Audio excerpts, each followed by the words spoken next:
Le fait d'habiter dans un quartier populaire est-il un frein à l'emploi? Nous sommes allés au quartier de la Pergola à Montpellier pour avoir des réponses à notre question.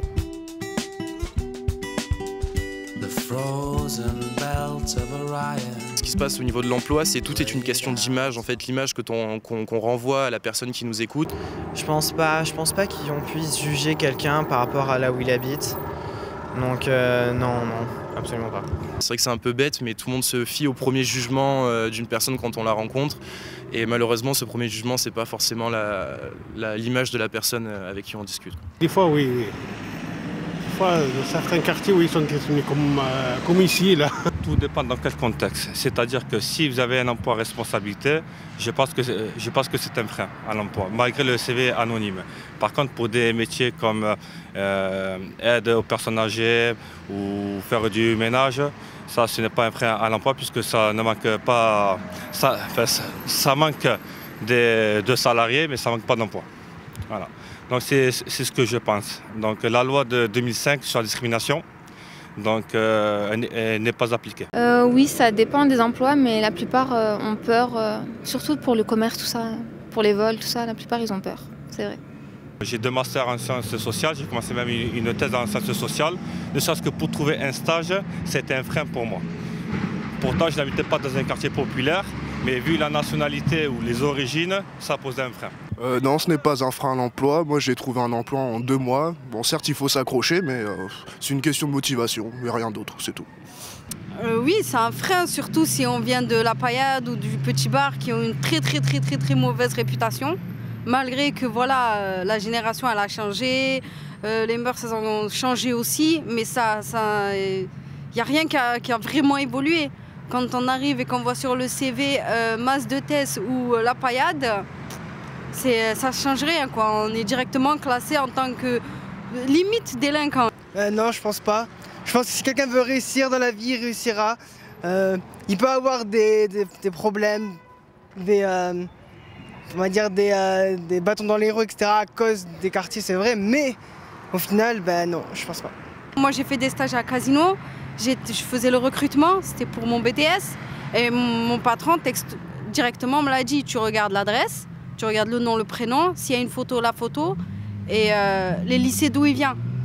Donc voilà, c'est décevant à dire. Pourtant, on est une nouvelle génération, une nouvelle jeunesse. Normalement, la plupart des chefs d'entreprise, ils ont entre 25 et 30 ans. Mais les mentalités, j'ai l'impression qu'on est bloqué à 90. Donc oui, c'est un frein, un gros frein. À Montpellier, la mission locale accompagne des jeunes dans leur insertion professionnelle. Dans cette salle, 15 jeunes âgés de 18 à 25 ans participent à un atelier. Leur objectif, partager une expérience personnelle. Ça nous apprend comment ça se passe en entretien avec un patron. Après, on apprend des expériences des autres. Parce qu'il y a d'autres personnes, ils viennent, ils parlent de leur vécu. On raconte ce qu'on a vécu et aussi. Et on apprend de ce qu'ils ont fait. Tout ce qui touche à la discrimination est récurrent dans le discours des jeunes. Ils en parlent souvent, mais c'est le sens qu'ils y mettent qui n'est pas forcément toujours la même chose. Donc du coup, on essaye de répondre à ça, de leur faire prendre conscience de certaines choses autour de la discrimination. Donc c'est l'objet de débats, notamment sur la garantie jeune.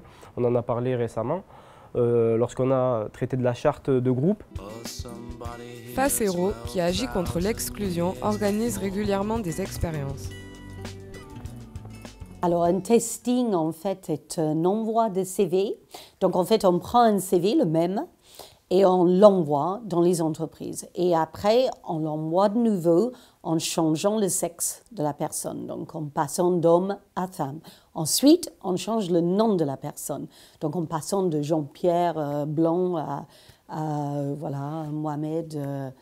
Et après, on change aussi, on rajoute un handicap.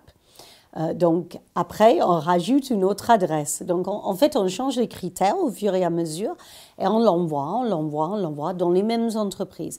Et on teste le retour en termes de demande en entretien.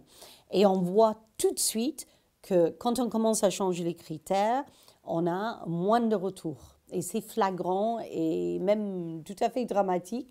Et le pire, le cas le plus extrême, je dirais, c'est une femme issue des quartiers, issue de l'immigration et en situation de handicap. Là, on est le plus discriminé. On n'a pas du tout de retour quand on rajoute tous ces critères au CV. Voilà. Les quartiers populaires sont les plus touchés par le chômage. Pour exemple, La Paillade compte 40% de chômeurs.